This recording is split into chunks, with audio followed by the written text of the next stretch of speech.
Oh, I'm so excited for this. I am so excited for this. Katie, thank you so much for joining us. Uh, Sure. so Um, Katie is here. Yeah. you might hear in the background a kitten or two kittens. I just want to let you know that I don't know if you heard Oh, that. on cue. On cue. Katie, you and I actually share a very important property. You and I both have cats with nerdy names.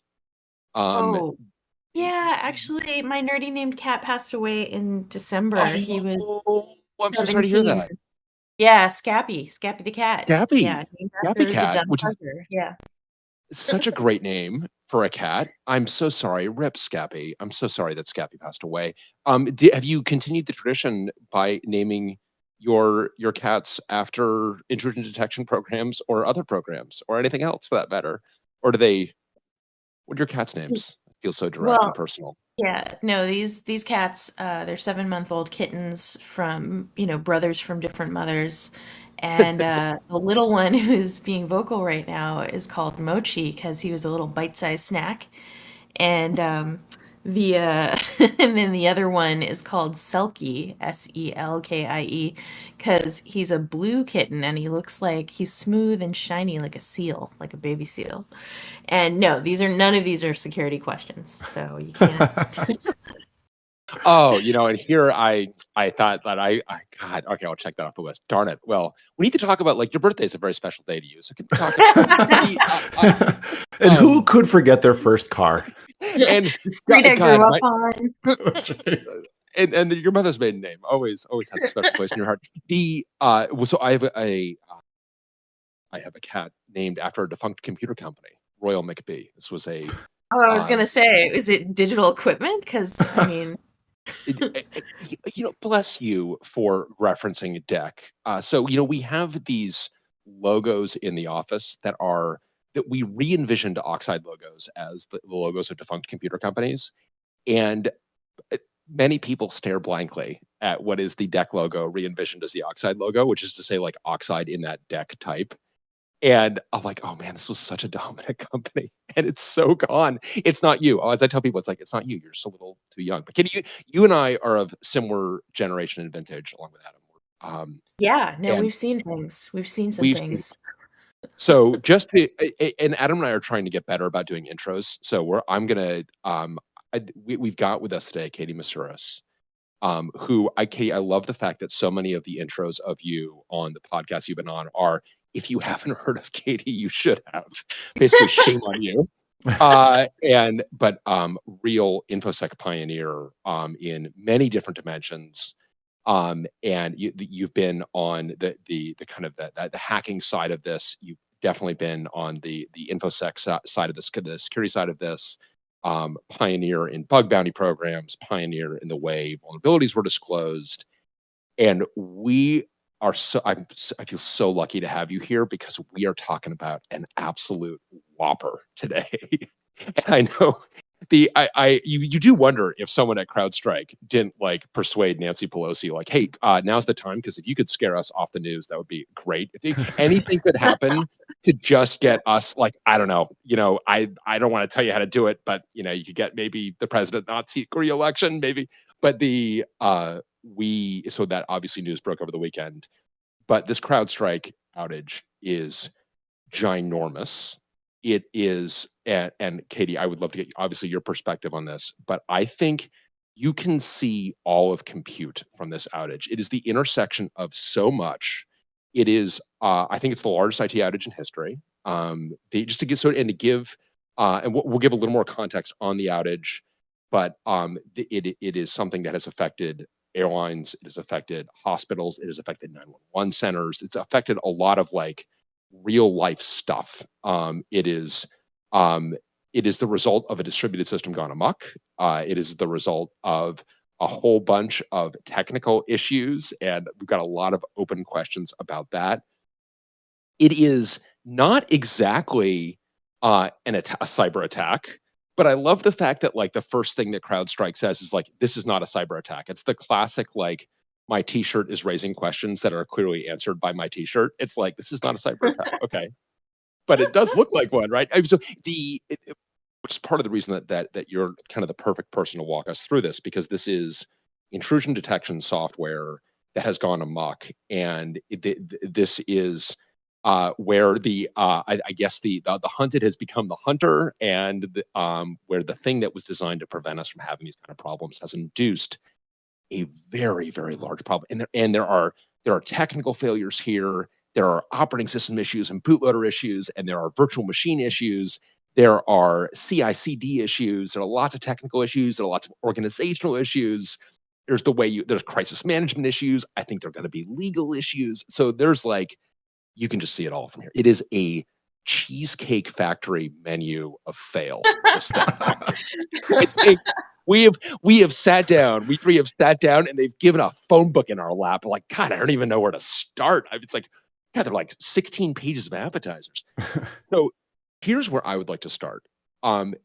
Could you, because this outage affected so many people in so many different ways, could you take us through kind of your sequence of learning about this thing and beginning to realize, oh my God, this is really big, and it's at the intersection of a bunch of things that I know. And I mean, I'm sure you had some thinking of, is this an attack or not? So can you kind of walk us through that? Because this first started, we first started getting reports of this on Thursday night, I think, or very early Friday morning Pacific time, Right. about these blue screens of death.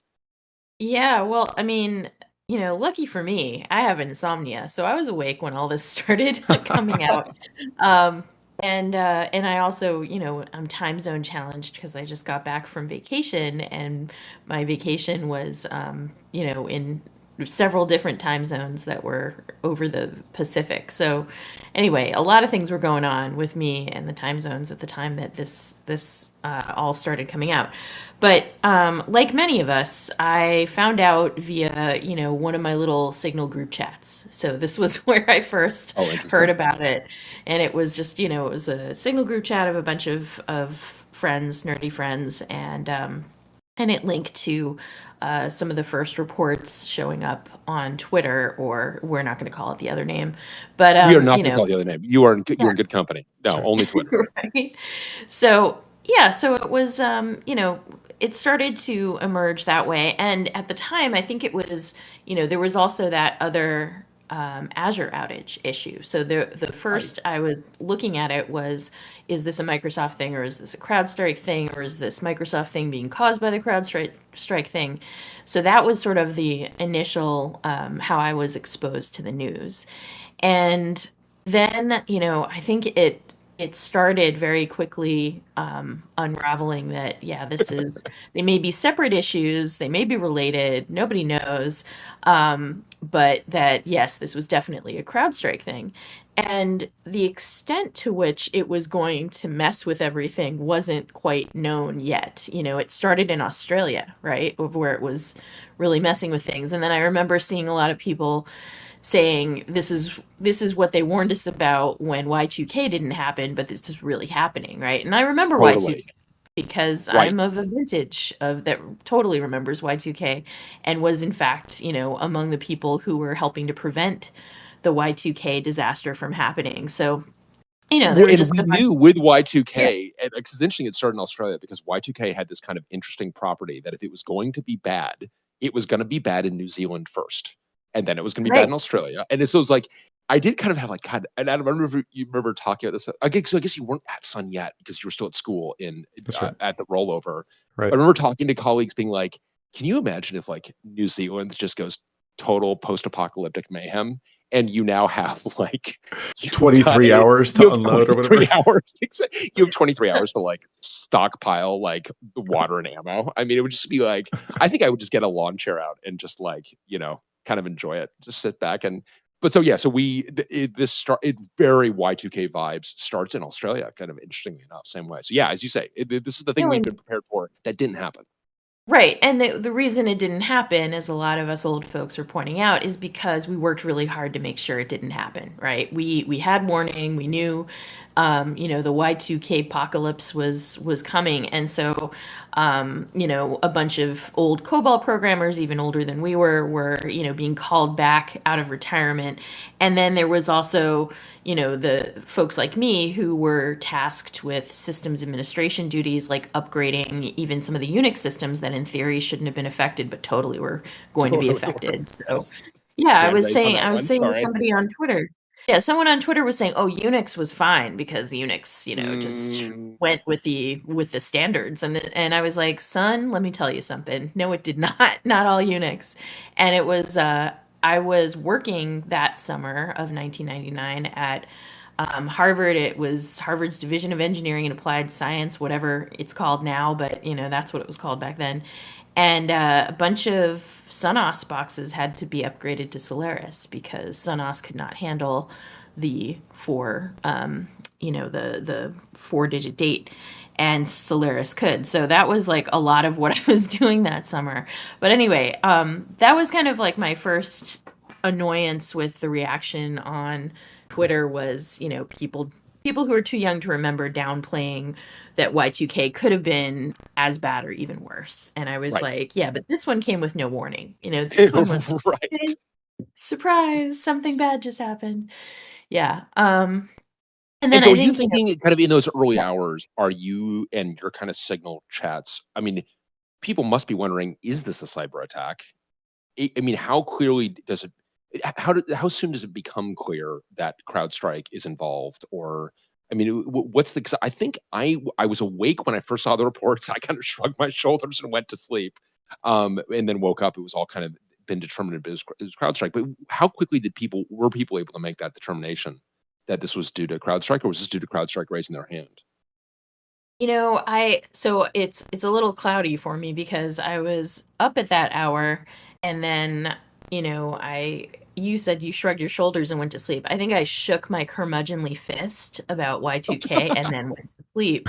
So I think I went to sleep too. And then I woke up and I was like, "Oh, yeah, not a cyber attack. Okay. Ooh, George is looking rough on the Today Show and everything." And that's what I woke up to, was poor George, looking kind of rough. Definitely had been up all night and trying to explain. And so he was already out there in front of it, and they would have no good reason to make a mistake about whether it was due to a cyber Or attack or right, not. right. There's no benefit to them whatsoever to cover that up. So I was definitely willing to believe tired George. You know what I mean? So Totally, totally. yeah, And so we yeah. should talk about the failure too. So this is the blue screen of death. This I feel, and this is because we are all of the same vintage, and I definitely I'd always viewed Bill Gates as robbing me of my childhood. So had kind of grown up vilifying Microsoft. So it's a real struggle for me emotionally to really feel empathy for Microsoft in this situation. That like this one is really not their fault. Like this is a kernel panic. Every operating system, if you're in the kernel mode and you access memory you can't access, operating system has to die, and every operating system is going to die. This is the way that these machines die. They die with what's called the blue screen of death. And the it's kind of unfortunate that they're being this is like not a Microsoft issue. This is an issue with software that has been loaded into the operating system and into the operating system kernel. But symptomatically, this is really rough, right? Because this stuff this is not something that can be easily rolled back. You've got to basically get hands on these machines to remove this file. Yes. Yeah. I mean, look, I was a Linux developer in the time frame that we were just talking about, like back in 1999, 2000. And trust me, it was as big of a surprise to anyone that I ended up working for Microsoft from 2007 to 2014 myself. But, having worked there and having worked in the security response center, one, a lot of hardworking people work in security across whatever company. You Totally, may yeah. see And especially a company as well resourced as Microsoft, they have some of the best and smartest people. Honestly, there were two places that I've ever worked in my life where I felt like I was surrounded by some of the smartest people on earth, and those were MIT and Microsoft. Oh, And I wow. don't, it's completely not underestimating like the dedication. That being said, yes, you're right. Kernel panics happen to all things with kernels. Um, and I think the issue there is that, you know, due to some antitrust settlements in Europe, Microsoft had to give kernel level access to any other antivirus or similar security software, so that it Wait. wasn't putting itself into a non-compete violation. From that EU settlement of its monopolistic hold. And so, Huh. a lot of reporters came to me wanting to talk about monoculture and, is this a problem in the monoculture of Microsoft or the monoculture of CrowdStrike, and do we need more variety? Will that solve the problem? And I'm like, no, not really. Not really.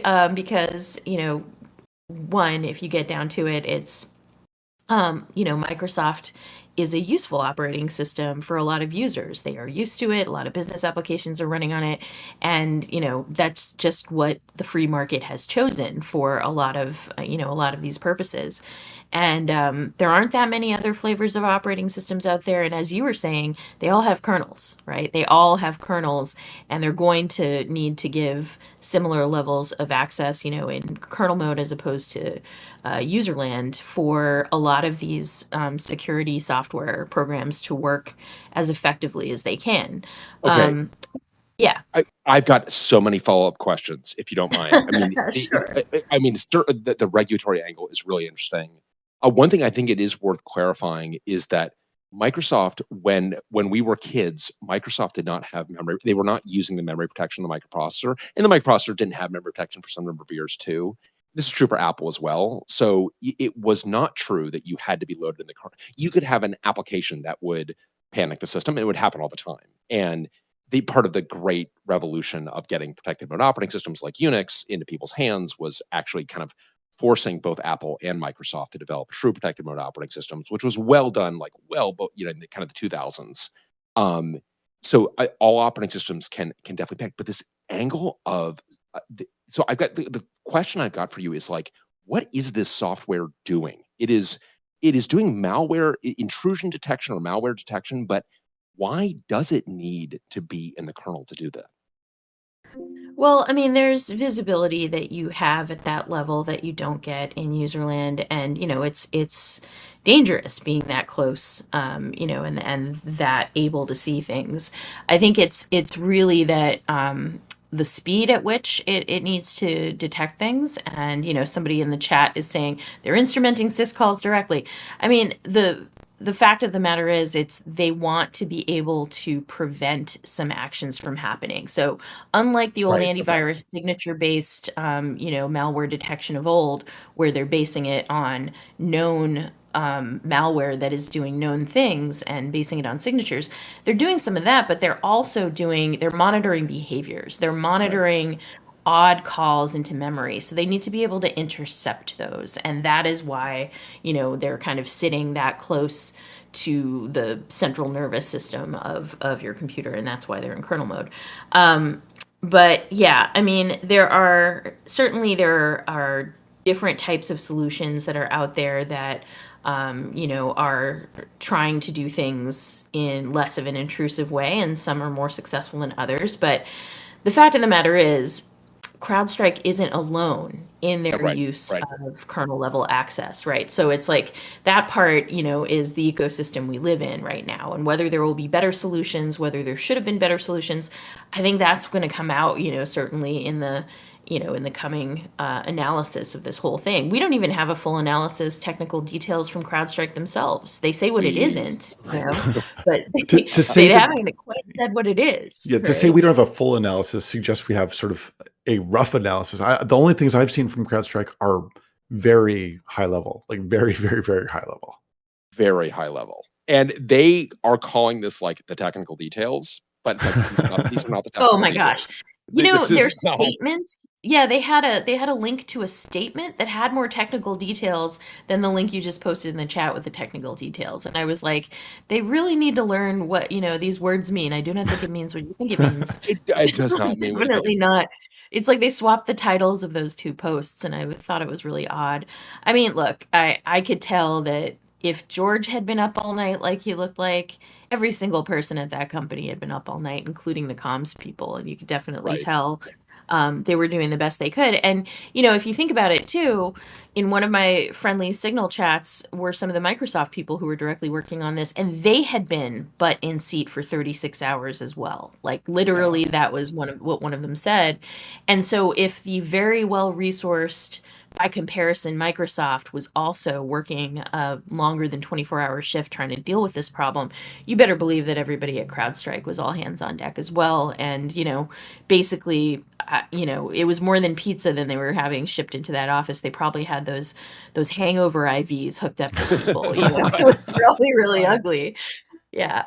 But Yeah, and I think that you get into the, and we talked about this. We talked about the kind of anniversary of this big outage we had at Joyent, where you get very concerned about sleep deprivation, and obviously, like when you get sleep deprived, you make mistakes, you have errors in judgment, and there are just so many cascading things from this. I thought it was really interesting, actually, that the Microsoft folks were really jumping in on this. I mean, even when it was like pretty clearly exonerated as a Microsoft problem, not a Microsoft they, problem. they It were really, exonerated, but you also saw, like, there was a Wall Street Journal article that had, like, one of the Microsoft executives panties in a huge bunch on basically because the headline was misleading, because it was pointing the finger at Microsoft, and it wasn't until, like, after the fold in that news article, that Wall Street Journal article, that you saw that yes, this was due to a third party update from CrowdStrike. It wasn't a Microsoft problem. But yeah, so that I think in technical circles, Microsoft definitely got was put in the right context. But I think in the broader circles, and this I witnessed firsthand when I worked at Microsoft, third party stuff would get Microsoft thrown under the bus in the broader, hearts and minds of the yeah, users. interesting. And Yeah, that's just because their computer runs one thing, right? It runs either Microsoft or Apple software, and that is it. That's all they right. really know. And I started Microsoft vulnerability research, which was like an early precursor to Google Project Zero. So Microsoft vulnerability research was looking for third-party bugs in the most commonly installed applications on Microsoft's platform for that exact reason, right? It was, an Adobe crash would be blamed on Internet Explorer, right? A Flash crash would be blamed on Internet Explorer, and the list went on. So Microsoft didn't get away with it in the broad sense that the technical community knows, that they got away with it. Interesting. Well, certainly what I was just impressed with is they were jumping in arm's length. Now, it should be said, this particular failure mode is really, really visible in part because one of the many domains in which Windows absolutely dominates are these kind of external displays. Like when you are waiting to board your flight, that letting you know that United loves to tell me like where exactly I am in the upgrade order, even if I'm like 89th. You know what I mean? You're like, oh, this is great. Okay, so like, just walk me through the scenario by which I get upgraded. I think, I mean, this anyway. But like that screen that you're looking at, that thing's running Windows. All of all of the displays effectively when you're in a hotel or a hospital or apparently a 911 call center or an airport. I mean, that's Windows underneath them. Right. And Well, what's funny is that I've seen average users blame a Linux boot loop, screen on their entertainment consoles on a flight on Microsoft. I've seen like Linux failures because I think users are so used to seeing like, oh, there's a weird screen with a bunch of code on it. Damn you, Bill oh, Gates. and it's like So, and Bill the Gates has got to be penguin's like, on there and there's everything, a right? penguin logo on there. There's a penguin logo on your entertainment They console. don't know Like, what that means. Like, they're just right, like, right, what? It's a bunch of stuff and the computer doesn't work. It's Microsoft, right? right. So, I mean, in a lot of ways, Microsoft is the Kleenex of operating systems, and that's what the consumers experience. Yeah, So, of course they jumped in because one, even though in, their blog post, Microsoft's blog post about this, they said it was 8.5 million Windows devices affected, which was less than 1% of Windows installs, right, out there. And that sounds like a small number, but 1% of all Windows devices is never a small number. It's not been a It's small not a small number number. since 1999. It's not been a small number, right? So they of course had to jump on it because their phones were lighting up and they would no matter what, right? So in a lot of ways, I think, yeah, they came out with better guidance, earlier. They came out with I think they came out with some scripts earlier and whatnot. But it was really to get, their phones to stop lighting up. Yeah, interesting. When I do think, I mean, on the one hand, I definitely appreciate CrowdStrike, very sleep deprived, everyone working hard and so on, and I don't want to take anything away from what I'm sure is going to be the most stressful moment or period for many people's careers. On the other hand, there are actually lots of room for improvement here, and I do think part of the thing it is, and I know based on your own history, you share this point of view. It's like we have to learn from failure, and it's one thing. It's like it's okay, like everyone, your mothers still love you, but we really do need to do better, and there's lots of room for improvement, and I feel like one of the early missteps was trying to play down the gravity, which is always really perilous in an outage, and be like, well, it's only like this percentage of the machines, or it was an update, it was only available for like an hour and 15 minutes. It's like, yeah, but like, you know, 911 call centers downloaded that update and are offline. So it actually doesn't Oh matter. yeah, and there are still people who are stuck. Like that part's not Yeah. over. I was at my kid's orthodontist today and they had to walk over to one of the two machines that were back online in the whole dentist office and everything. So this is definitely, if the airlines haven't sorted it all out yet and the dentist, I mean from the airline to the dentist, like this still isn't sorted out. Um yeah, and this is having like long-reaching effects, and we're not even done with the getting all the machines back online part of it. I do remember Yeah, Friday when I went to the Starbucks nearby, they had a sign on the door saying their Wi-Fi was down and they could only take cash or like the Starbucks app points. And that was because, their credit card systems were down. And then inside, they had X's of tape over the credit card point of sale machines. And I have never seen, it's like I've never seen that much, just affecting regular people in regular life. yeah. So yeah, I think to your point, the downplaying and saying it was less than 1%. I think it was useful for all of us to understand that. I don't think it was the win they thought it was of saying that. But it was useful for us to understand that because I think I said it on Twitter. I was like, look, if this was what an outage of less than 1% of Windows devices looks like, we're gonna need a bigger boat because like Right. we're in for it, man, Yeah. And Well, okay, so yeah. all right, so I mean, God, a bunch of things to pull on there. One is I think, and you're kind of getting to a little bit of it, and Adam, I know you saw a bunch of it too because you were trying to travel over the weekend, and just the economic damage of this is going to be significant and quantifiable, which is something that we haven't really had with single software defects. Ah, yes, but Software is, CrowdStrike's licensing was very clever, and the most that most people can get is a refund of their licensing fee. Oh, Somebody was man. saying that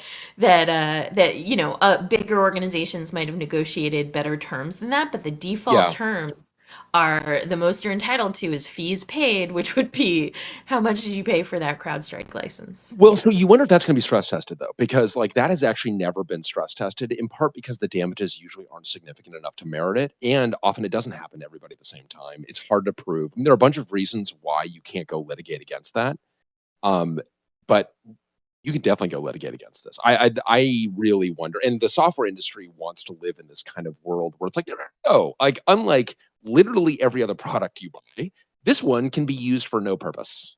So anything that you're using this for is like that's on your own. Like I can Right. record you, but Right. that's CrowdStrike just for entertainment purposes, really. just for entertainment purposes. And it's like, yeah, that's actually not the way like anything else works. And there's consumer protection law, and software's always been kind of like skirting in this like gray area about like, oh, we don't even know what it is. Like, by the way, you didn't even buy a copy. Like, you got there's all. and they're going to want to stay in that gray area, which means I think that they're going to have to. I mean, I don't think they're going to be able to be like, oh, by the way, like United Airlines, do you want a refund? Because that's the only thing you can get. And they're like, yeah, I don't think so, pal. Like we've got tens of millions of dollars, hundreds of millions of dollars damage across the economy. Like that's not going to fly. I don't think. I mean, I don't know, Katie. What do you think? Is that maybe that's we're now kind of all out of our depth, I guess. But do you have a take on that? Well, I mean, they could always try and say they were a screensaver program, just keep blinking through. That's right. That's right. This particular program is working very well, by the way. I don't know what's right. Yeah. No, I think honestly they are going to have a lot to answer for. And, I had suggested, I just rolled off finishing my term on the Cyber Safety Review Board. And I was like, this smells like, a great topic for the next Cyber Safety Review Board, scrutiny. And I think this is exactly what the executive order that the president used to create the Cyber Safety Review Board, the CSRB, was meant to examine, was like, what crippling, terrible things could happen and how can we prevent them, from happening in the future? Let's look at this plane crash of software. But so could you please talk about the CSRB? Because I actually, ironically, learned about the CSRB for the first time on Thursday, like 12 hours before this happened. So that's funny. Yeah. It's so funny. So we were talking to a potential Oxide customer who is in a regulated space, and they were mentioning the CSRB. I'm like, what is that? Why have I not heard of that? And it's pretty recent. So could you walk us through the CSRB? I have found this really intriguing. Yes, it was a Cyber Safety Review Board, CSRB, that was born like, Athena out of the mind of Zeus. No, it was born out of an executive order. And I was asked to be part of the inaugural CSRB, which was a great honor. It's about 15 board members, half of whom are government folks that they're on the board based on, by virtue of what role they play in the government. So, for example, when Rob Joyce was at the, at NSA, his role on the board was the NSA seat. And then when he went into private industry and retired, they asked him to continue, but in one of the private sector, private sector seats. So I was in one of the, obviously the private sector seats. But what the purpose of the CSRB was, it got some unfortunate early comparisons to the NTSB, which is, as examines plane crashes and their causes and then shares out, best practices. But NTSB is also a regulatory body. Like they can compel, an airline, for example, and they cover all transportation. But typically, you hear about them when there's a plane crash, right? They go and get the black box. They go figure out why that, airplane door blew out of that airplane, and everything. But they basically have legal powers to compel, in a lot of cases, like Boeing, right, to get information. And then they do a very lengthy report. And in the report, they detail what went wrong and what, the whole industry needs to do to fix it. And they kind of beg the FAA to adopt the changes that there was definitely frustration at the NTSB that like the FAA kind of needs a crash before they will adopt some of these regulatory changes. But they work closely with these regulators and they've got the power of subpoena. Right. And so the CSRB doesn't have any of those things, nor should it with its current makeup, right? It wouldn't be fair if Boeing had a seat on the NTSB, right, and could subpoena things out of Airbus. Similarly, we actually experienced this in the last review where I was still technically part of the CSRB, but I was recused off of the Microsoft review because I had worked for Microsoft for so many years, right? Yeah, right. And the competitors of Microsoft, Heather Adkins, who's been working at Google forever, she was recused because she was working at a competitor of Microsoft. So basically, the CSRB as it stands right now is a useful experiment. I think the three reports that have come out have been very useful, and those three were Log4j, the Lapsus attacks and similar attacks, and the Microsoft report. Those were the three in that order that came out, and I worked on the first two. And those reports have been useful because in a lot of ways, even though they are restating a lot of, well-known best practices, it's all in one place. It's tied to a case study. And it's something that organizations can then look at and say, well, all these changes that I wanted to push out, now I have this handy report where it says that, all of these things were done poorly, and that's part of what led to it. Some of these things were done well, and we should do more of those things. And then in the future, we should look to do these other things. And the other thing the CSRB reports do is they advise federal government agencies. So in the Lapsus one, there was a section on the telecom industry and what it could do to make, for example, SIM swapping harder, because that was, part of the attack vectors of the Lapsus group. Was doing some SIM swapping. So anyway, point is, this absolutely belongs in a CSRB report. This exact thing. Oh, and just incidentally, in the executive order that established CSRB, they actually were ordering us to go and do an examination of the SolarWinds attack, because at the time, yeah, and they,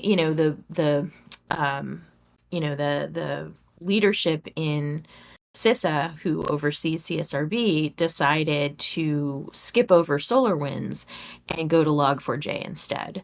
And so we'll never see the SolarWinds report because it's too much time has passed and it's not going to happen.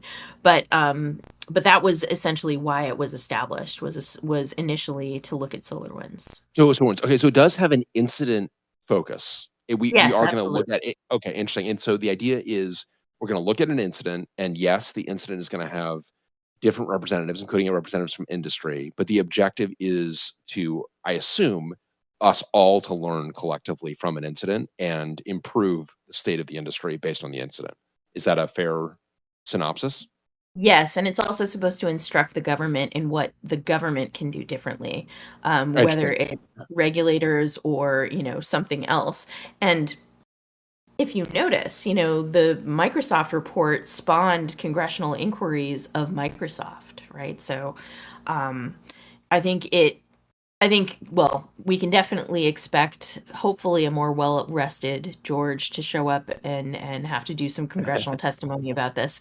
But if you look at it also, SolarWinds, if we look at SolarWinds, that was interesting because another cybersecurity company were the first ones to notice the attack, and that was Mandiant, right? Oh, remember? It was Mandiant that came forward and said, hey, we noticed that we've been attacked, and we figured out it was through SolarWinds. What's interesting was, they came forward, Congress loved them for it, and all of that stuff, and we're super grateful. But they were a cybersecurity company that was under persistent attack, and part of their job is to prevent and detect, advanced attackers that come in through any means, right? And from when it happened to them to when they finally noticed and were able to figure out what had happened was 4 months. So that was a 4-month persistence inside the supply chain of Mandiant via SolarWinds, as well as presumably every other company that had SolarWinds installed and was affected by the adversary.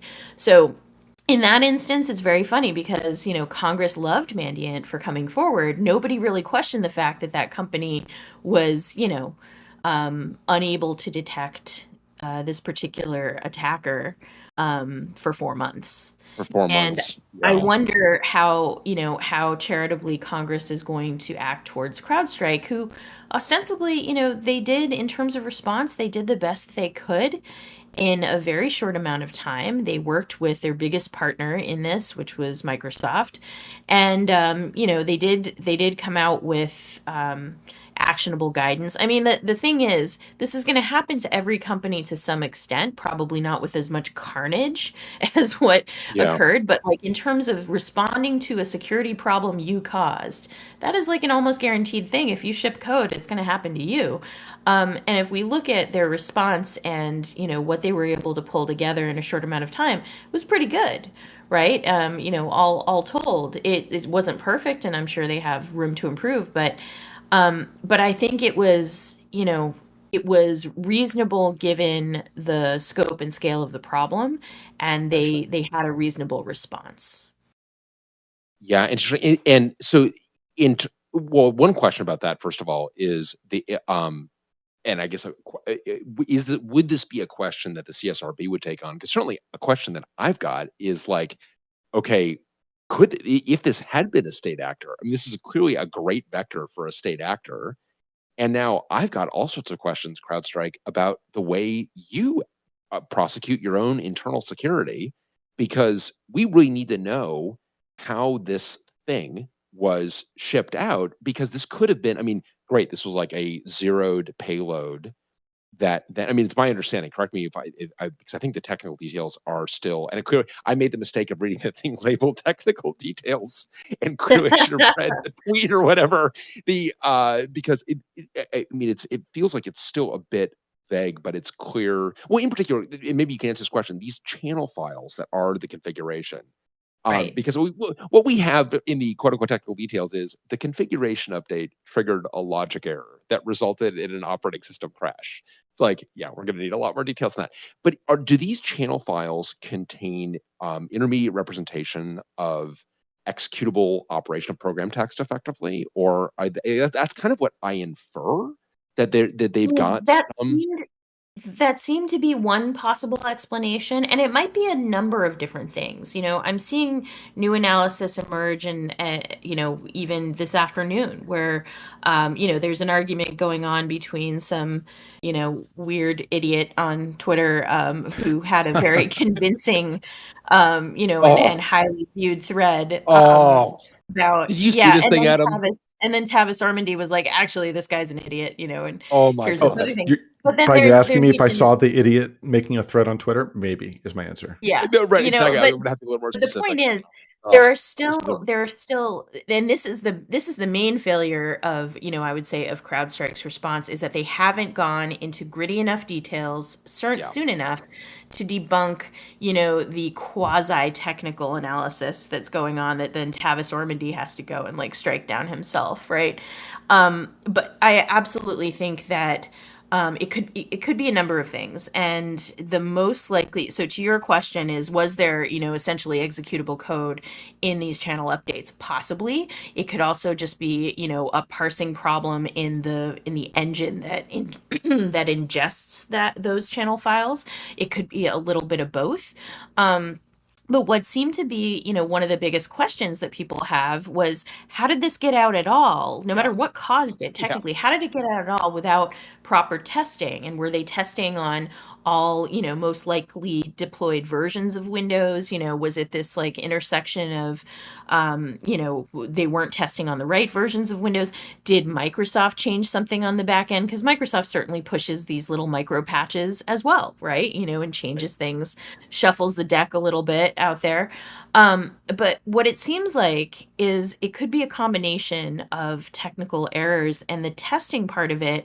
I mean, we've all been there, right? We've all been there in our developer days that said, works fine on my machine. And then you push it out, right? Everybody's done this. Or it worked fine in test, and push it to prod, and something is different, right?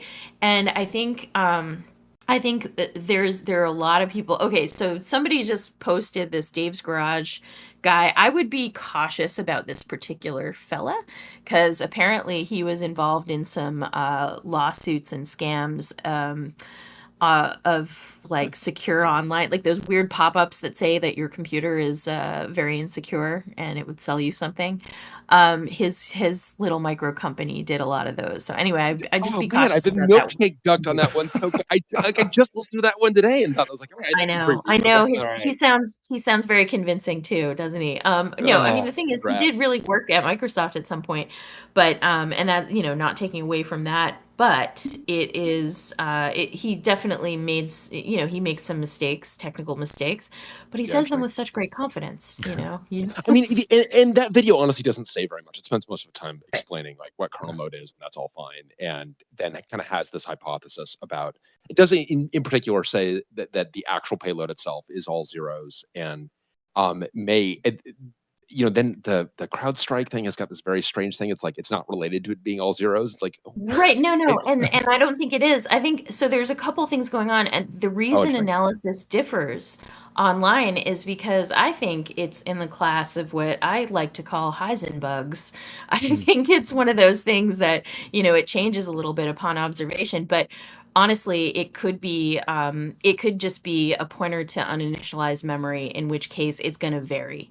What you see when you do the analysis is going to vary. Yeah, of course. And that Yeah, is right. that would also explain why it may have passed certain tests, Yeah. and then the test of the real world, it varied, and it varied in a way that was catastrophic. So, Katie, one question on the rollout. Like you talked about, maybe like how did this get out? One of the questions I had for you is how did it get out everywhere, seemingly simultaneously, all at once? Right. Like I guess Right. part of my question was, because the very cautious developer I am, I try to, dip my toe in the water as little as possible and see how that went.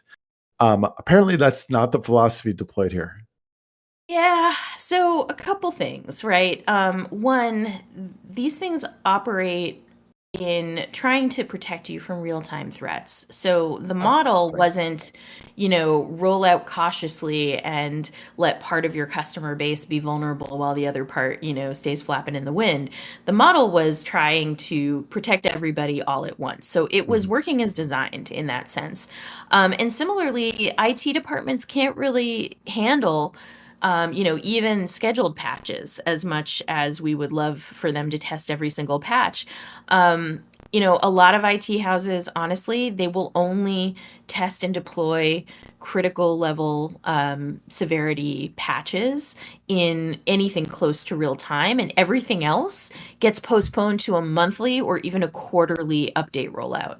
And that is just for practical uptime reasons. So these content updates were always viewed as safe, but they also, there wasn't really a deployment mechanism or, either on the, on the CrowdStrike side of pushing them out, or on the customer receiving side of rolling them out in their own organizations that would have allowed for, a staggered rollout or a ring, deployment where you would have at least gotten warning. But I think that's one of the things that the CSRB examination, going back to that would be one of the main questions that I'd be asking if I were still on the board, right? Is, what mechanisms do you have to do a staged rollout? And, can you enhance those, please, for next time? Because we never want to see this. We understand that there's a trade-off, right? Well, We yeah, understand exactly. There's a tension in here. coverage. Yeah. And this is a very kind of unusual tension. And Adam, honestly, it's one that you and I are not totally accustomed to, of like, there's a new threat that we have determined that's out there that we're beginning to see in the wild. And this update that we're going to push is going to address this new threat. So we do want to move with urgency, but maybe a tad more rigor on the next time it gets rolled out. And I also think that like there's this kind of question, and maybe this is, again, maybe getting milkshake ducked here, so maybe I've got incorrect information. But you've got this issue of like what Microsoft certifies as an in-kernel component versus this kind of, a data file that's going to be consumed by this thing and is now changing its behavior based on that data file. So it's like, is the thing that you certify the thing that ultimately, and now I'm rolling that out on a much more aggressive cadence, and should we be bringing that in from the twilight and being like, at least should Microsoft be in the loop on this? Because I think CrowdStrike's answer prior to Thursday night would probably be like, hell no, it's going to be too slow. And Microsoft's like, yeah, we're too slow. But maybe it's like, actually, maybe we kind of need to meet in the middle on some of this stuff and to prevent, and again, this to your CSRP point, Katie, this is the kind of thing that the CSRP can really take apart, hopefully. Well, I mean, I think the issue is that, kernel mode drivers are put through a lot of screening before they are given like the Microsoft blessing to even be there. It was the fact that these channel files, they can't necessarily, because they change pretty much daily and even sometimes several times a day.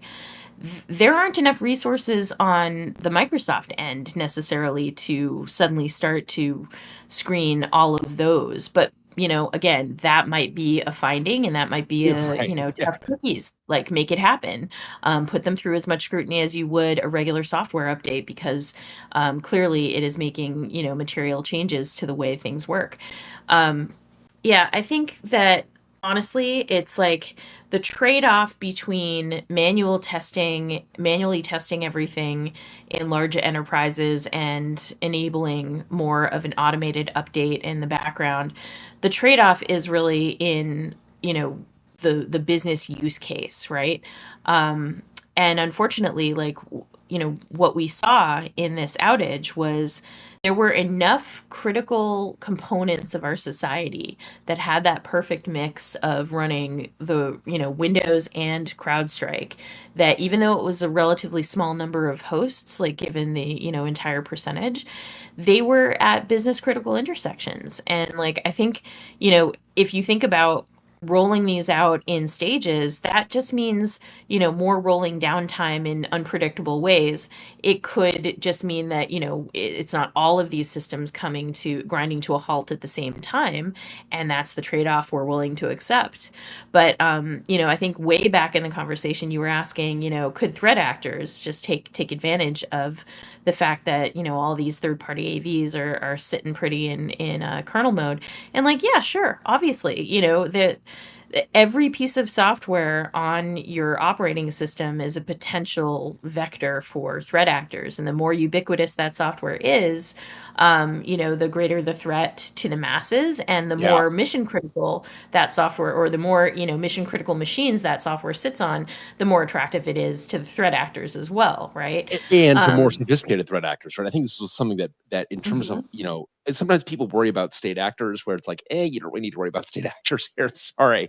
But there are it feels like as you get to these super high leverage points, it's like, yeah, you kind of do need to be worried about state actors if you are CrowdStrike. And then you've got like a lot of questions about how do you do, background checks on employees, and that security has to go like Oh pretty yeah. deep. So How do at you sign? Can I ask you a question? Do you think these updates are signed?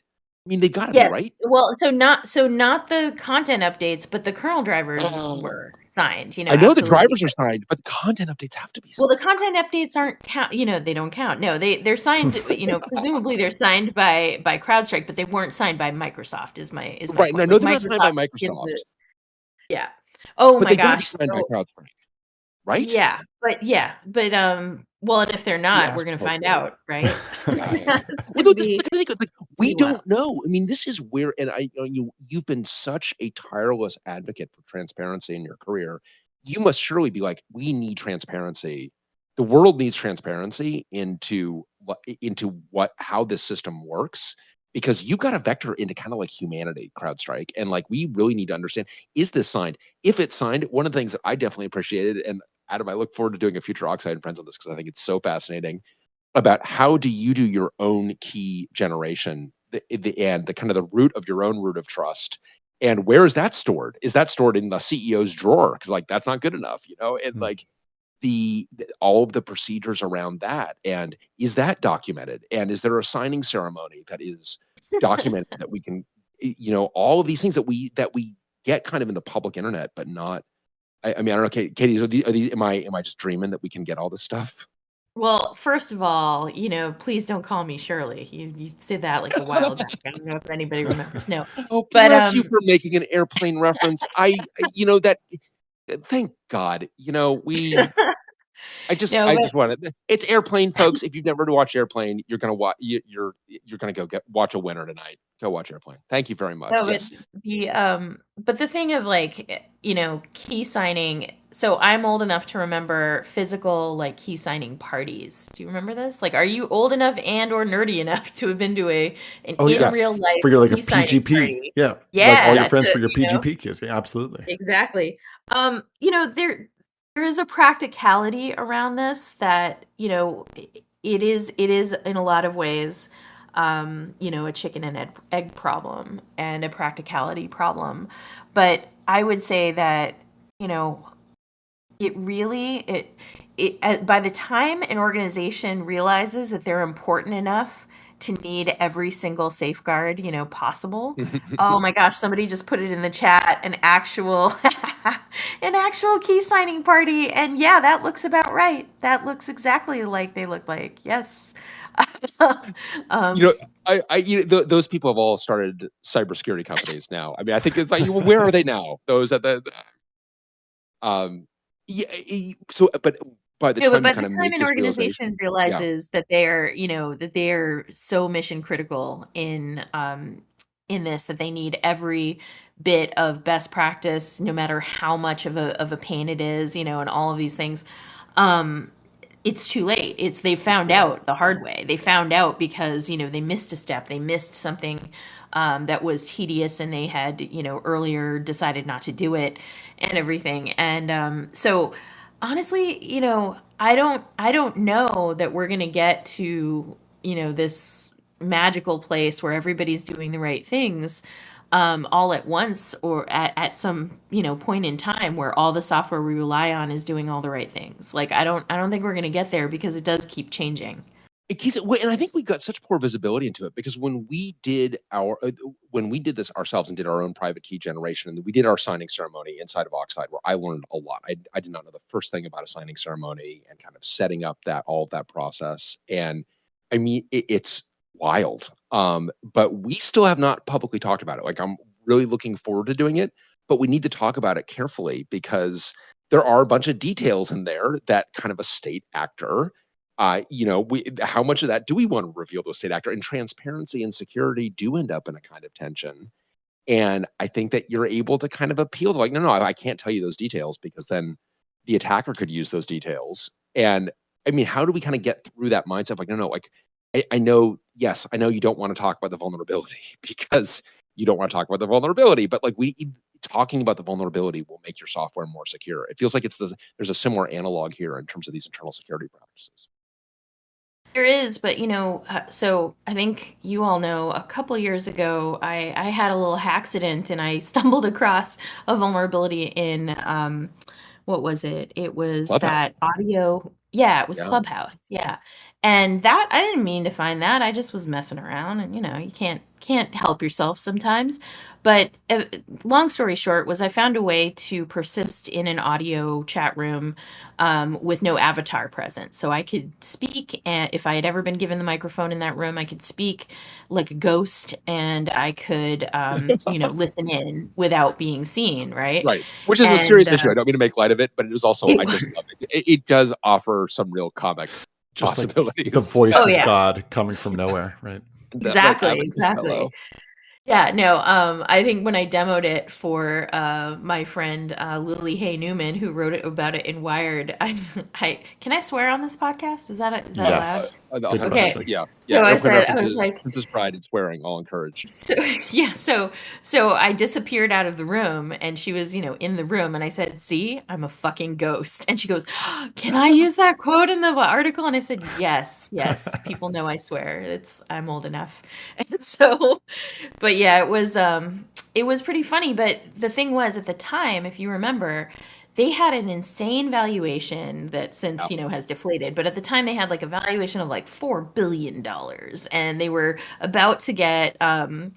Oh, actually, you know what? If you click on that article that just got dropped in the chat for the Clubhouse vulnerability, you will see a picture of the late great Scabby the cat. He totally helped me with that. And Bees he here. helped me. Yeah, he will be here forever. Yeah, he was 18 years old when he decided that it was time to go over the Rainbow Bridge, so he had a good run. But anyway, yeah. So the funny thing was, they had an insane valuation. They had $100 million in the bank. And when I finally got through to a person trying to do the nice disclosure thing that, I am somewhat known for, and I was like, well, I better do it. I better not drop this as no day. I better like try and warn them. So when I tried to do that, it was very frustrating. I had to threaten to drop the O'Day because I couldn't get anybody. And when Yeah. I finally got somebody, it was one of the co-founders. It was the CTO. Gets on a Zoom with me, and I was like, something is wrong here. Why is $100 billion in the bank? Super popular company with 10 million users. Why is the CTO getting on the phone with me? It cannot be, because I was like, by the way, I'm the co-author of the ISO standard that I'm trying to follow right now, and you're making it really difficult. It can't be because he's a fan of international standards. Like, this makes no sense. So turned out they had 5 employees at the time. And Oh I my gosh, was, right. so Wow. what I'm getting to here is the proportionality of their responsibility did not equal their investment in security. Yeah. That's the punchline that I'm getting to in this long-winded story. But it is where we keep finding where suddenly something gets popular, or, is that tiny little component in the XKCD comic that's holding up the internet and nobody heard about it before it horrifically collapsed. And that's when you see, like, oh, it should have had all of these safeguards. It should have had all these resources invested. It should have been doing all these best practices. And it wasn't, right? Right. And that's where I think, we're just gonna, yeah, thank you. Somebody somebody dropped the dependency XKCD comic in there. But even with things that we know that we depend on, like, do we depend on OpenSSH? Guys, gals, and non-binary pals, yes, we do. Yes, we do. And yet, there are new vulnerabilities found in OpenSSH, and some of them are new old vulnerabilities, right? Like that recent one was it was a regression, right? Yeah. That was a regression of an old bug. It was like a marked out 18-year-old, almost as old as Scapy the cat bug, in OpenSSH. So the fact of the matter is we're not collectively as a society up to the task of securing what we have built and what we continue to build. And Totally. that's the big problem. Which I think is, but I think that's why it's really important that when you do have, because, and first of all, you should know, Adam, I'm not sure if you're aware of this, but that this Clubhouse issue that Katie found is kind of at like the wellspring of Oxide and Friends, because one of the first Twitter spaces that I listened into was Katie talking about this, and it was mesmerizing. And I was like, oh, but these Twitter spaces, and this is when Katie, shortly thereafter, I convinced Adam to join me on a Twitter space. So I The went die origin alone. story. So The origin it is story the I origin never story. knew. No, Yeah. we are at the headwaters of Oxide and Friends. It actually starts with Clubhouse and this vulnerability that Katie found, and went on That's Twitter space to amazing. discuss it. And the problem there is the kind of the reaction to that. And I think that it's like, yes, we will kind of succeed beyond our initial ambition. You only have 5 people, and you've got, you're $100 million in the bank, whatever. But when Katie comes calling, like, that's an opportunity to be like, okay, now I really need to grow up in this capacity really quickly. And I've got an opportunity where this wasn't serious, but it could have been much more serious. Or in your case, like, it was actually pretty serious what you found. Because one question I definitely have for you is, if you look at the hacker news discussion, especially around the CrowdStrike issue, it feels like there have been a lot of near misses for CrowdStrike. It feels like Yeah. they have, and that to me is actually the thing that I find most troubling is did you have other incidents where you had these kind of oh shit moments and we never knew about them? It was like only one customer knew about it, and you kind of told them, it's like, well, I can give you your money back, but that's it. And is CrowdStrike learning from their own failures? Because that's the concern that I have, is that you actually had a bunch of near misses. They gave you the opportunity to learn. And because it's a downer, it's like not good news. And it's pretty natural for people to not want to hear the bad news and kind of drive on. But then you leave this threat of a much larger, not a near miss, but something that actually has devastating effect. I mean, is that, first of all, are you getting that kind of same? I mean, is that a wildly inappropriate read? I mean, it feels like there have been issues in the past with There with definitely CrowdStrike. have been issues in the past, and certainly there are probably some former and even current CrowdStrike employees who are smugly going, "I told you so. I told you we needed to do this like one thing that that I'd advocated, this new test harness that I had advocated for, or whatever it is." Yeah. But I think that every organization goes through multiple of those, like, the Environmental Protection Agency that could or could not be disbanded depending on November, in the United States. So that agency came into existence. A lot of people cite the Cuyahoga River caught fire, right? And that's what Right. made the EPA a thing. The Cuyahoga River had caught fire dozens of times, and it was Oh, basically the last time that somebody was like, "Hey, come on, how many more times does this river have to catch fire?" And so I think, to your point, yeah, there can be early warnings. There can be many warnings. There can be near misses. There can be hits of a smaller, caliber of Right. bullet, bullseyeing this problem, but it takes a critical mass of these issues. I definitely think they hit theirs at this point. I think that's Yes, fair, right? critical mass achieved. They hit Critical mass achieved. anyone's threshold of critical mass of like wake up call, right? But yeah, and so I think that it's something where it's an accumulation of pain, customer pain, scrutiny, et cetera, that ends up growing the scar tissue that makes them more resilient in the future. But I mean, if you look at it, it's not like with all the investment that Microsoft has put into things and Google has put into things and Apple that they are bug free themselves, right? They are not. Right. So it's like you can keep investing, but the well of mistakes is seemingly bottomless. Well, and that's one of the frustrating things. Is like, yeah, you're never going to achieve perfection here, unfortunately, as much try as we might. But that's not that really can't be an excuse for not learning from past failures. We really, and this is where like the CSRP thing, I'm just so excited about, and maybe unnaturally so or irrationally so, because it just feels like that is a real opportunity. And then I know I don't want to go to the NTSB analogy, but I do feel that the findings of fact. I mean, the NTSB has done so much to improve aviation safety to the point where it's like it's a non-issue in the US. It's amazing to me. I mean, we were kids, there were major airliner crashes every single year.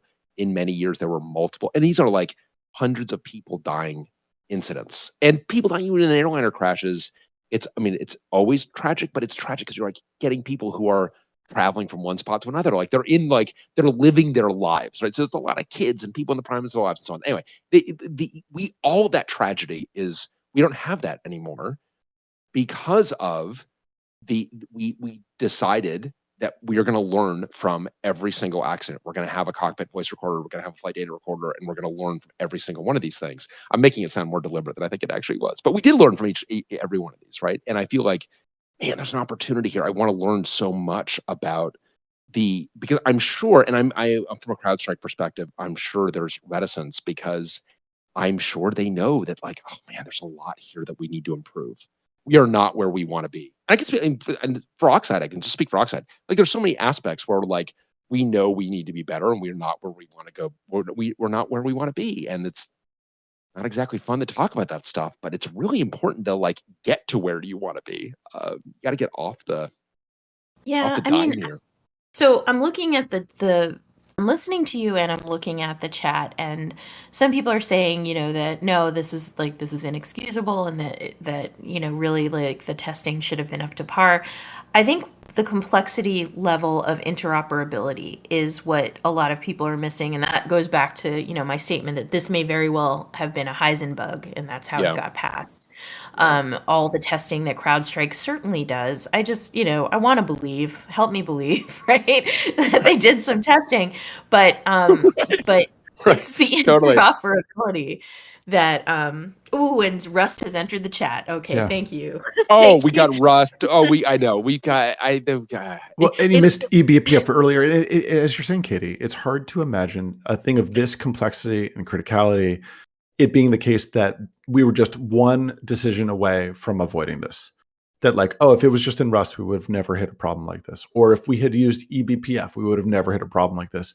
Or if we had paid our Agile consultants enough money, we would have never hit this.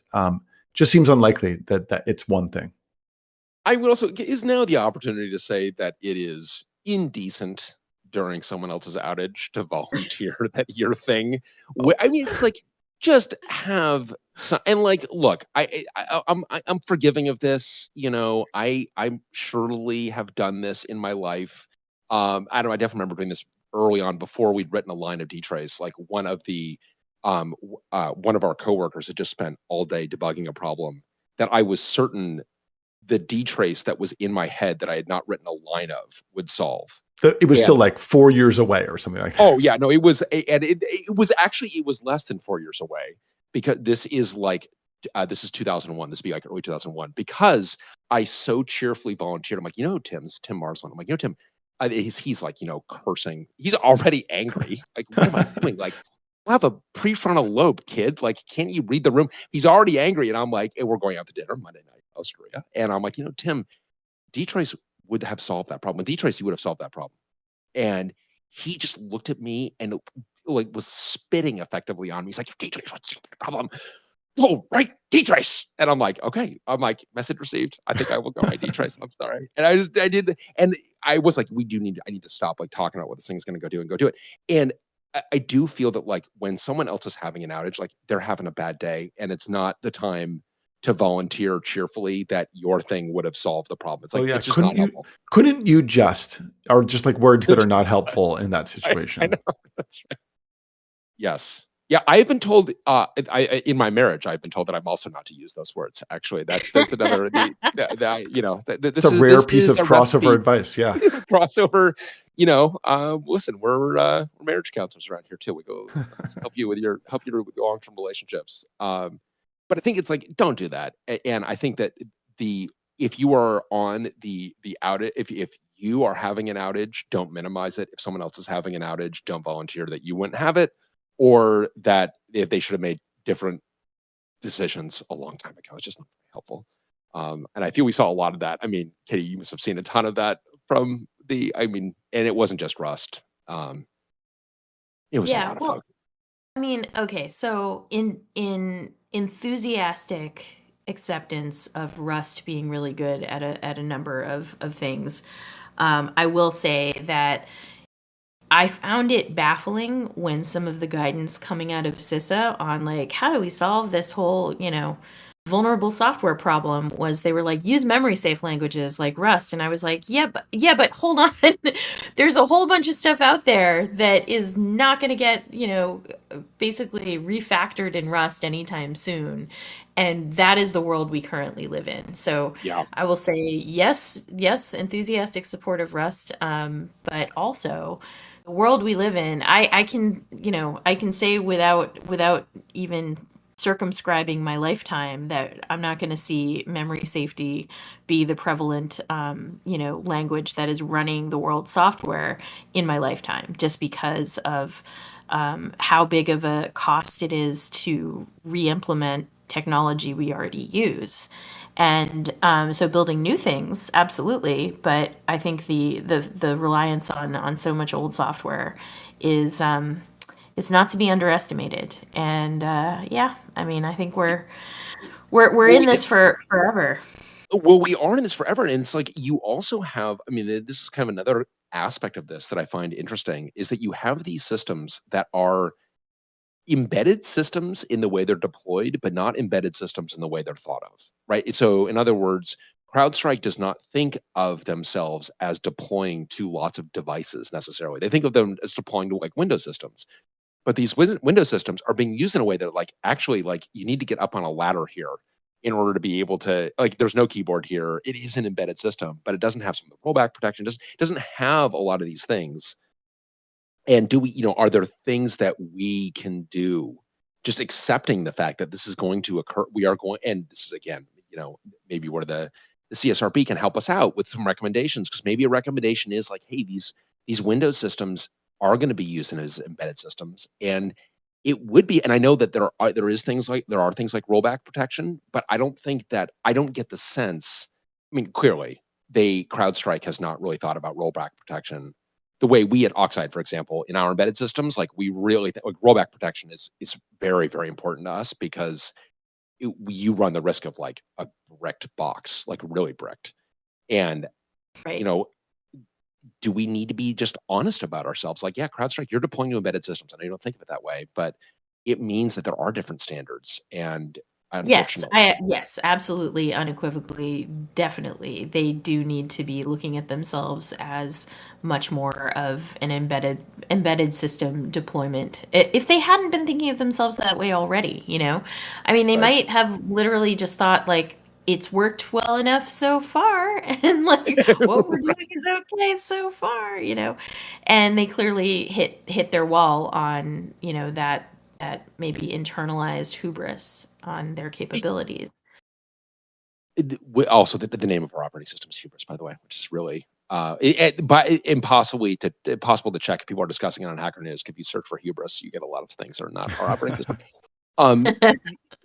So, Katie, another question for you, because one of the things that is kind of remarkable to me about your career arc is you've managed to persuade a bunch of big entities to invest in things that they don't typically invest in. I mean, investing in security, it's like getting people to buy insurance. Just like, I don't know, this just feels like doesn't feel like good things happen if I invest in this. It's just like fewer bad things. It's hard to make a case for it.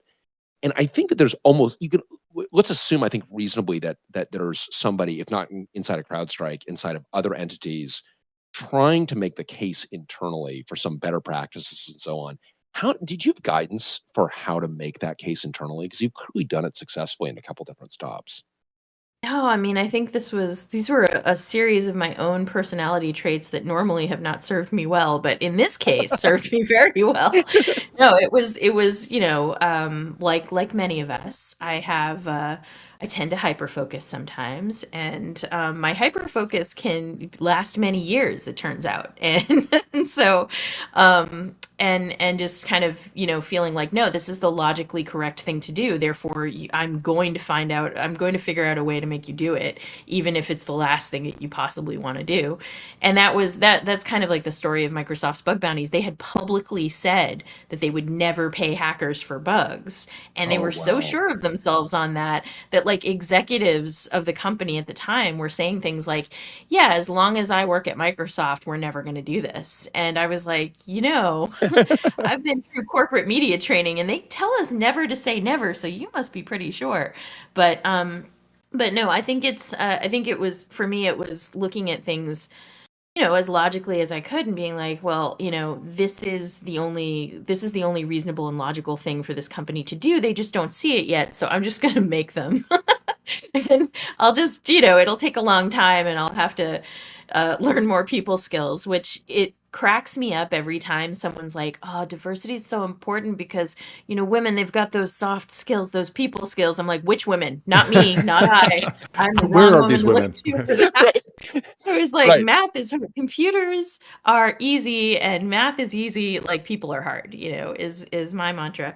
But no, I think what I really needed to do was I needed to look at the problem from the organization's perspective and disarm some of their primitives and their assumptions around the problem. And once I had figured that out, I was like, you think you're never going to pay for bugs because you you get all these bugs for free, and you're incorrectly assuming that if you offer money on top of what you're getting for free that you'll get flooded out and bankrupt. I see why you think that.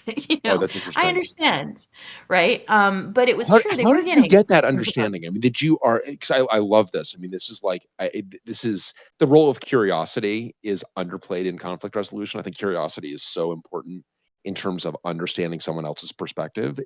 How did you kind of get past that armor of someone who's like literally said, we will never do this as long as I'm at the company, which is, I mean, that's pretty dug in.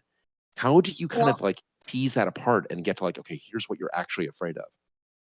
Well, I had actually already gotten them to say yes to something crazy for them, which was what I mentioned earlier in the podcast was Microsoft vulnerability research. That was actually diverting Microsoft engineering eyeballs to looking for bugs in third-party software.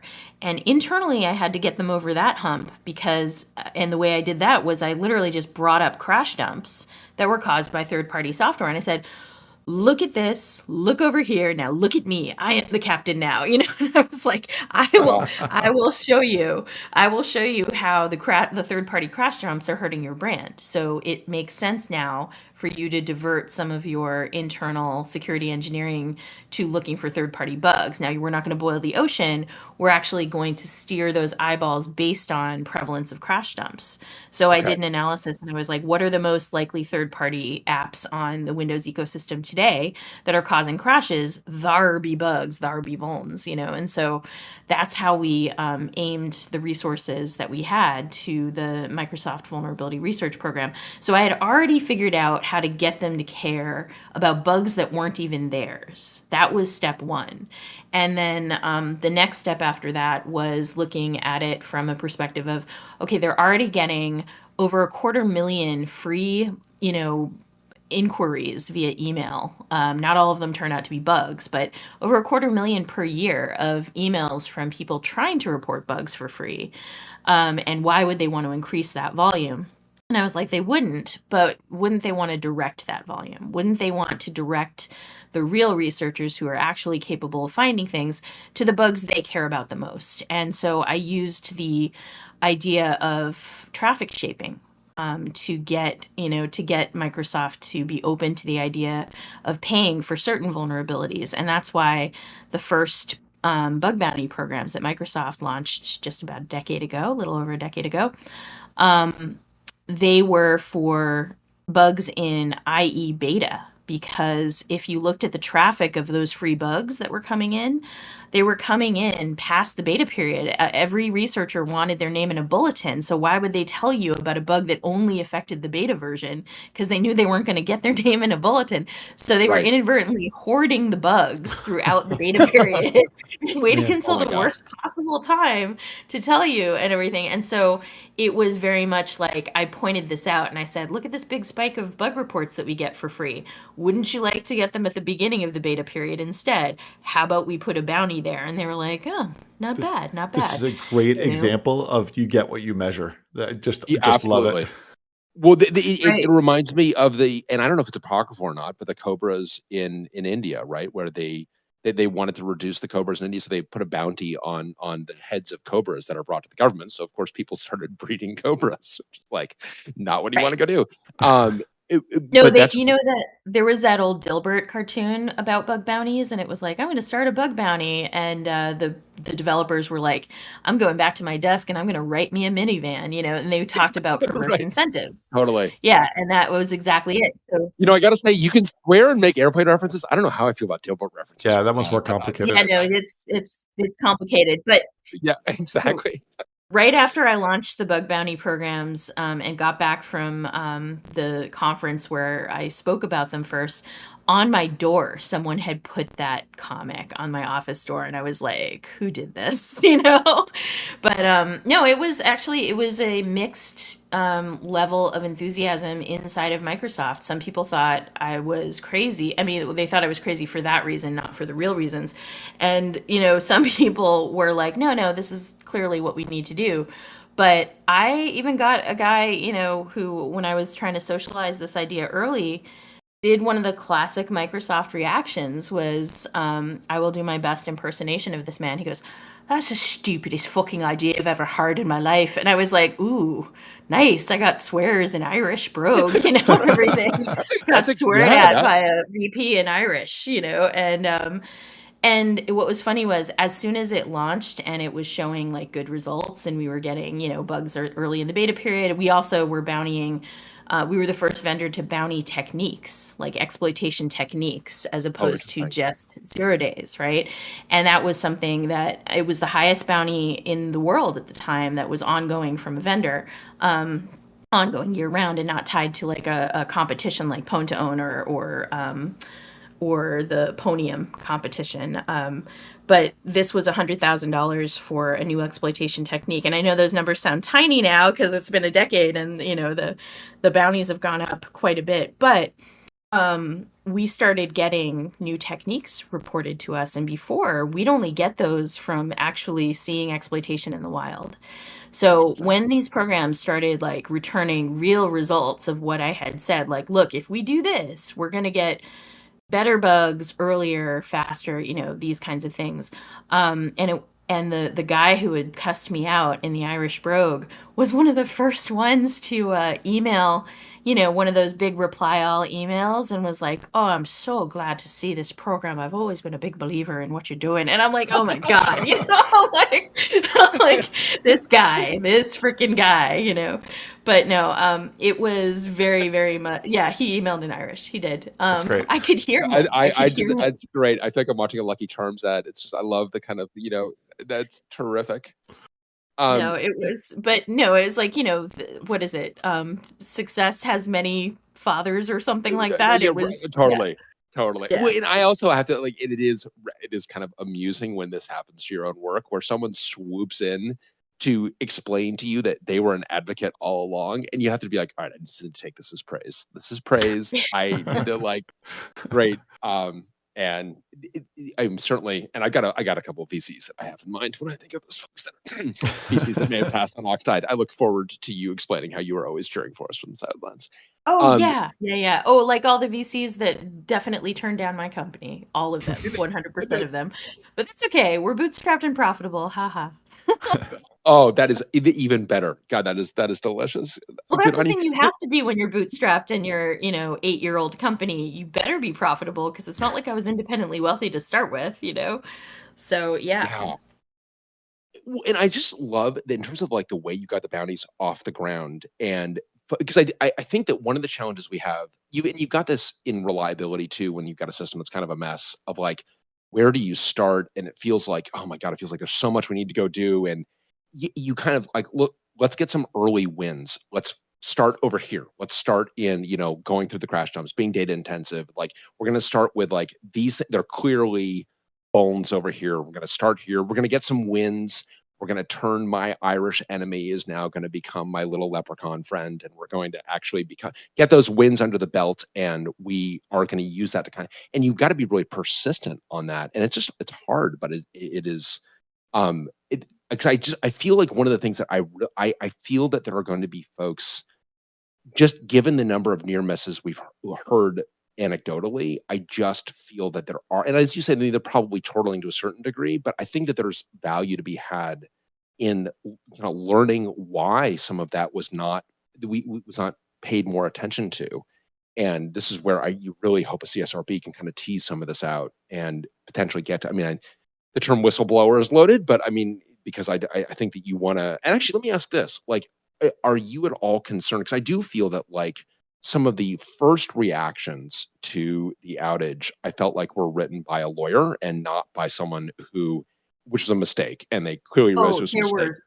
Well, put it this way, all of those things, even the ones released by Microsoft that were better and more technically actionable and more detailed, they all get reviewed by lawyers. It's just a matter of how many of these things have your lawyers seen. And I actually had some of the best lawyers in cybersecurity when I worked at Microsoft because they had seen things too, and they also understood, that protecting the company was actually, it would be counterproductive for them to over legalese those releases. And so your lawyers have to go through a few of these incidents to learn also. And yes, just saying, there's no chance that any of these release statements from any company of a certain size is not going to pass through the lawyers. It's just a matter of how good are your lawyers at understanding what really matters, and what's going to keep you out of trouble is actually more transparency, not less. That's right. And I think that's the thing you've really got to convey. And I'm sure that, the executive leadership of CrowdStrike wishes like, we probably listened to a lawyer a little bit too much in the early going of this, or maybe not a lawyer. Maybe I'm unfairly blaming the lawyers, and they were just a little, because I think the criticisms of the kind of the first communication is like, you're not expressing the gravity of this. And like, this is grave, and you're going to work hard to rectify it, but you've got to be, and then being kind of transparent about what you're going to get. You've got more to win from that transparency. What role does open source, by the way, play in all this? Because obviously you were at Microsoft during a super interesting time where Microsoft goes from being like the literal avowed enemy of open source to being and then some 10 to 15 years later being a really a very important open source contributor for many, many different projects. So that whole kind of thinking is shifting inside of Microsoft. So, I think that, well, for one thing, I'm a big fan and proponent of open source. Like that was the only development career that I ever had. Briefly, when I was a developer, it was for open source. It was for Linux. It was for a Linux distro, actually, back in the turn of the millennium. And but what I think is that there's an overstatement of the presumable security of open source, or the fact that it's easier to secure. You know what? Talking to some open source maintainers several years back, when the EU was planning to do its first bug bounty program against open source software, One, the EU regulators who had proposed this and gotten the budget for it in the EU budget had not let the targets know that they were about to unleash a bug bounty on them. So that was fascinating. And I found that out because I reached out to the the Apache core maintainers, and I was like, "Hey guys, did you know that you are the lucky winners of an EU bug bounty program for open source that is mission critical to EU governments and systems?" And they were like, "No, thanks for letting us know. We're all for it. But yeah, it would have been great to know." And I asked them because I wanted to help, I ideally structure this so that it did no harm, did more good than harm. And I said, would it help if we offered a fix bounty, doubled the bounty if somebody could contribute a fix? And they said, actually, not really. And they back to our perverse incentive issue. They said at the time, and they may have, changed their minds since then. This was many years ago, probably like 6 or 7 years ago. But the issue is we have a lot of volunteer maintainers, and the volunteer maintainers don't get paid, hence the name volunteer. And they said, it would leave a pretty bad taste in their mouth, and if they're not getting paid to do this stuff unless they find a bug, right? Unless they find a qualifying bug in the bug bounty program. So, it was complicated. And I think the real issue with the perverse incentive that, was kind of unexpected in that conversation was that getting people to become core maintainers is something that, it's something that they absolutely need to do a better job of doing. And it's not just having more paid positions, which, the mega corporations that are big contributors, they are doing more of that. They're paying their own people to work full time, being contributors of these open source projects.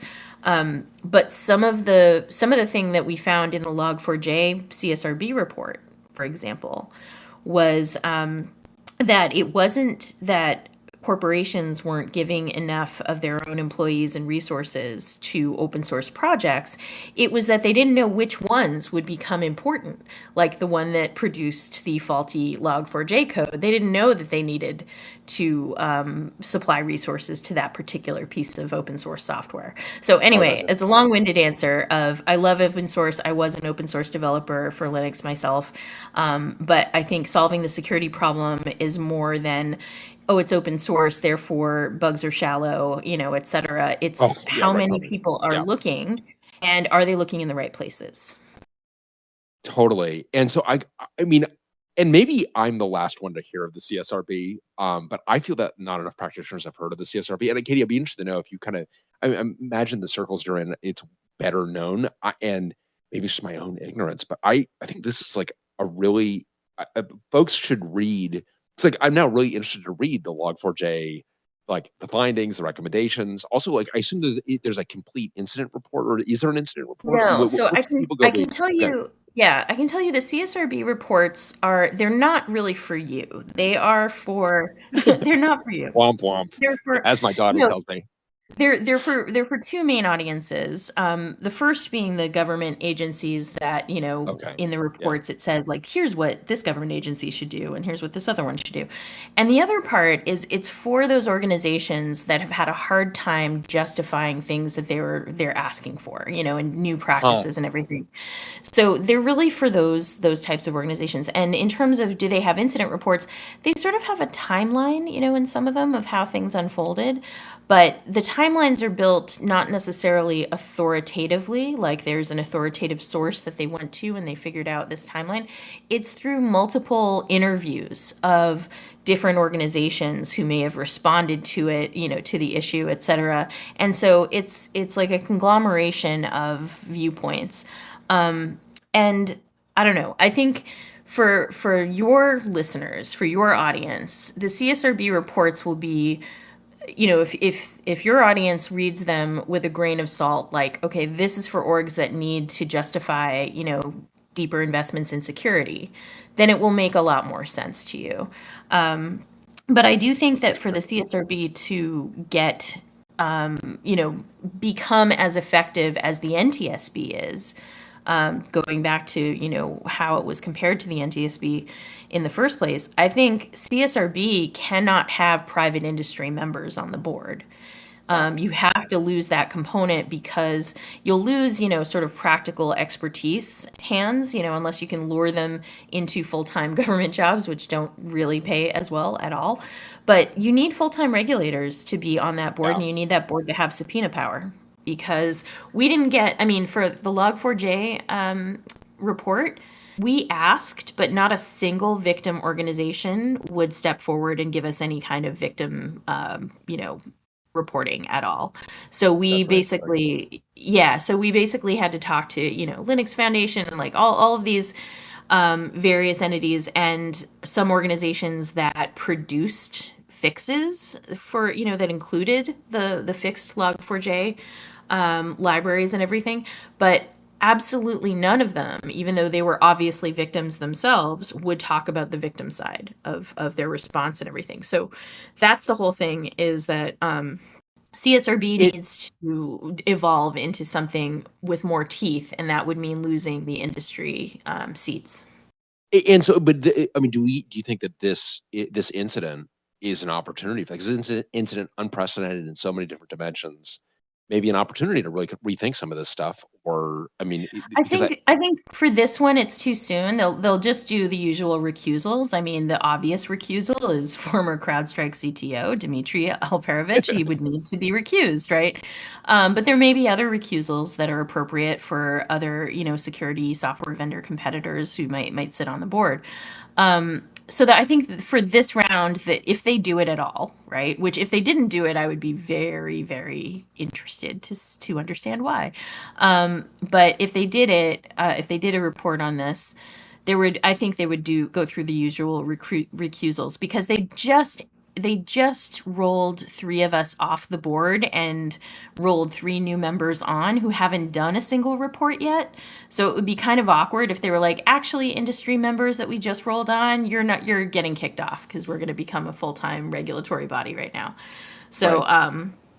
So I would say that they probably won't change their makeup if they do a review of this particular incident. But you think a review of this incident is, obviously, certainly I want to understand all of what happened here in much greater detail, and it feels like this feels like it's the right body to do this investigation, and maybe the fact that it's absolutely the right body. Yes. So that's what I was saying. If they don't do it, I'd be like, really, guys? Like, what are you doing then? It's like, I know I'm not on the board anymore, but it seems really strange. No, they absolutely should do it. It is the reason why they were created, right? Like I said, it was an executive order pointing to the SolarWinds attack, a supply chain attack, and all of that stuff. And then instead of doing that, they did Log4j, which was not an attack per se. It was an incident. And of course, yes, attackers took advantage, of the vulnerability once it came out, but it was an incident that was had global effects and ramifications, and so it met the bar for CSRB review. Well, and I think it's attack adjacent too, because it's showing a surface area, and we absolutely could clearly you could have an attacker that if the attacker used the same vector could do a lot of harm, and actually could do a lot of things. Honestly, it as a former pen tester, we were always told, like, don't ever test out DOS, just infer the DOS, and stuff. Put it in the report, but don't you test it. I think this was DOS being denial of service, not the old operating system. Yeah, exactly. So I think this was an incident that obviously caused a massive scale denial of service. And, so in that sense, yes, it was a security incident in terms of, if you look at the old CIA triad, right? Confidentiality, integrity, and availability, it attacked the availability of these systems. But it wasn't a cyber attack per se. So, yeah, I think we should be pretty careful about how we characterize it, especially given the weirdo conspiracy theories that are out there. Oh my gosh, I can't believe we've been talking for like more than an hour and 40 minutes. That's insane. I thought for sure I would need to like leave and go to the bathroom. That's what those silences was just me running and going to the bathroom. Audio cut out. I don't know why. She's back though. Right. and we have, and I know that Adam has got Adam has informed me. So speaking of domestic strife, Adam is going to need Where are we going with this podcast? No, this podcast heals relationships. We heal relationships. Well, in order to heal relationships, we have kind of to end roughly on time. So we've got to. But this is I mean, I think. Kate, first of all, thank you so much. I mean, thank you for what you've done for the industry. I think that your tenacity and resilience inside of Microsoft turned Microsoft into a real leader here. The fact that I mean, I'm so grateful for these large entities that have these research bodies that research open source software and find vulnerabilities. That is what I mean with Spectre and Meltdown. I mean, there's so many times where these folks have been by being out in front, they have found things before the actual bad guys did, which was they've been really productive, and so much of that goes back to your earlier work. And then definitely appreciate you being willing to jump on with us jokers and ruminate on this one, because this is a really interesting outage, and you've got a unique perspective on it from as you say, from the orthodontist's office to the airlines. That's amazing that it must have been amazing to also see that one personally. It's like, I know what's going on here. Yeah, no, I suppressed my urge to offer to help them because I was at the orthodontist, because I was like, no, I want to get out of here. I want me and my kid to leave right now. So right. let's not make the kid, eye roll their way into the next decade, being like, Mom, stop with the hacking stuff. Mom, Cut it stop out. getting them out of a boot loop. Just leave them in their boot loop. You do this. Just let's go. Yeah. I'm so mortified. I know. Yeah, no, exactly. It was going to be exactly one of those situations. So I chose family over my urges to fix things, right? But no, it's funny because my kids do not think I'm cool. They don't think my hair is cool. Like, I think eventually they'll be like, oh yeah, Mom was pretty cool. She was a hacker with hot pink hair. But now they're just like, can you just pick me up down the block? Can you wait down far away? But please, and can you please don't like that post that I just put. Can you unlike that, please? I'm just I'm embarrassed that you like that post. I'm like, okay. Yeah, no, they're normal kids, and I'm grateful that I've had a life that they feel like I'm, the usual embarrassing parent. So it's pretty good. There you go. You've achieved something when, I achieve that every day with my daughter, especially. Just reminds me what an embarrassment I am. Well, Katie, thank you again. This has been really terrific. We're going to want to I really want to keep an eye on the CSRB and really hope they pick this up. And we'll be interested to watch this as it continues to unfold, because we're going to continue to learn more about this. But thank you again for joining us and for all of your leadership in the industry on behalf of all practitioners. Really appreciate it. No, thank you so much for having me. This was really, really fun, and I super enjoyed it, and I love the chat. I love your people who come to this, come to this podcast. We love our people. So good job, people. Thank you, people. Good job. Good. Oh, good job, chat. This is what you got it right, Bryan. Yeah, right. Am I addressing the chat properly? That's right. You nailed it. Chat. This is what my daughter does now. I'm like, okay, I'm addressing the chat. But great job, chat. Thank you again, Katie. And Adam, I think we are out next week. But we'll out next week, yeah. Out next week, but back in 2 weeks. So talk to you, everyone. Thank you again. Thanks again, Katie. Okay, thanks. Bye.